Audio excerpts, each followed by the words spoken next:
उपवासाच्या सिरीजमध्ये आज मी तुमच्याबरोबर माझ्या पद्धतीची साबुदाण्याची खिचडी कशी बनवायची ह्याची रेसिपी शेअर करणार आहे।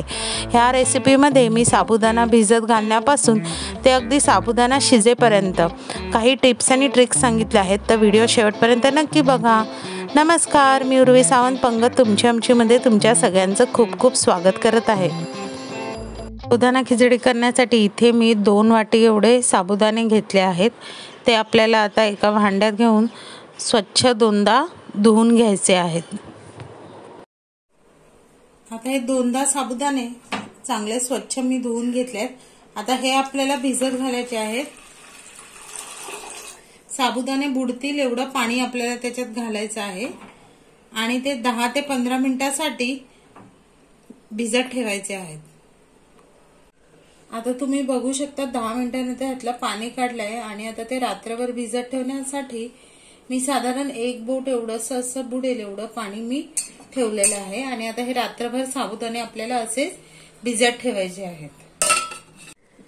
हे बघा, आता ही सकाळी आता मी खिचडी बनवणार आहे। साबुदाणा बघा, एक एक दाणा कसा वेगळा झालेला आहे। अशा प्रकारचाच आपल्याला साबुदाणा हवा आहे खिचडीसाठी। म्हणजे असा साबुदाणा असला की आपली खिचडी अगदी मऊ फळफळीत होते, चिकट होणार नाही, कडकही होणार नाही बघा। तर आता आपण ह्याची खिचडी बनवायला सुरुवात करूया। आता खिचडी बनवण्यासाठी एका कढईत मी 2 चमचे एवढं तूप घेतलं आहे। तुपातच आपल्याला खिचडी बनवायची आहे। तुपामध्ये खिचडी बनवल्यामुळे खिचडीला एकदम सुंदर चव येते। आता ह्यासाठी पहिल्यांदा मी काय केलंय, एक मध्यम आकाराचा बटाटा आहे, त्याची साल काढून अशा छोट्या छोट्या फोडी करून घेतल्या। आता आधी आपल्याला त्या तुपात चांगल्या शिजवून घ्यायचे आहेत।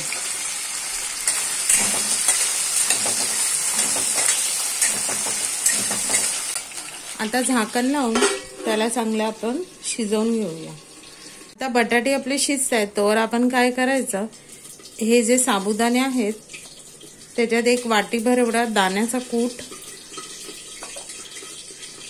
3 चमचे साखर हे तुमच्या आवडीप्रमाणे कमी जास्त करू शकता आणि चवीपुरतं मीठ।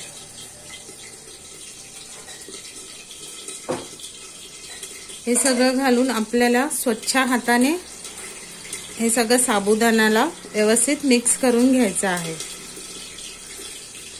आता हे असं केल्याने काय होईल, एक एक साबुदाण्याच्या दाण्याला आपला दाण्याचा कूट, साखर आणि मीठ अगदी व्यवस्थित लागेल।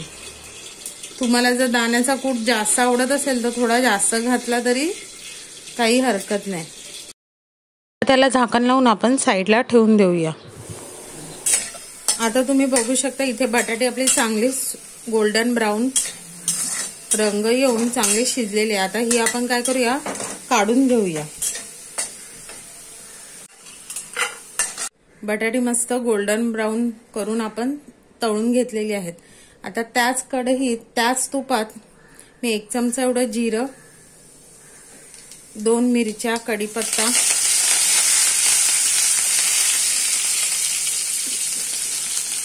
चवीसाठी मस्त चव येण्यासाठी थोडीशी चिरलेली कोथिंबीर घालून व्यवस्थित ही फोडणी आपल्याला शिजवून घ्यायची आहे।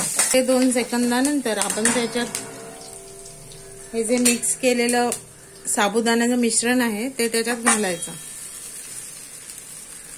बटाटी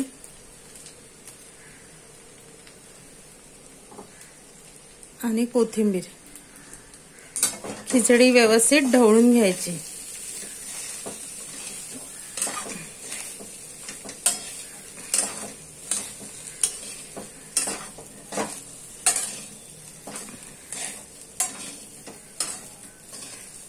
बारीक गॅसवर अगदी थोडंसं पाणी शिंपडायचं, लावून एक वाफ आणायला द्यायची। आता बघा, 5-1 मिनिटाने खिचडी तुम्ही बघू शकता, खिचडीला चांगली वाफ आलेली आहे। आता आपण गॅस घालवायचा आणि खायला सुरुवात करायची। हे बघा, आता तुम्ही बघू शकता इथे एक एक दाणा आणि दाणा साबुदाण्याचा कसा वेगळा झालेला आहे। बिलकुल चिकट नाही, कडक नाही,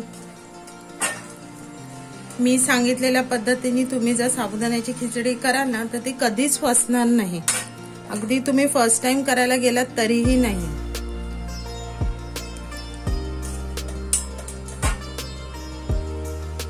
वाटते की नाही मस्त सुंदर झकास एकदम. खिचडी न खाणारे सुद्धा आवडीने ही अशा प्रकारची खिचडी 100% नक्की खाणार.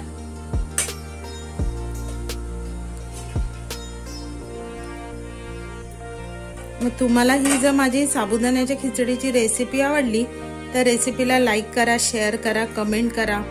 चॅनलवर नवीन असाल तर चॅनलला सबस्क्राईब करा. आणि अशाच नवीन नवीन व्हिडिओच्या नोटिफिकेशनसाठी बेल आयकॉनला प्रेस करायला विसरू नका. तोपर्यंत मस्त मस्त राहा.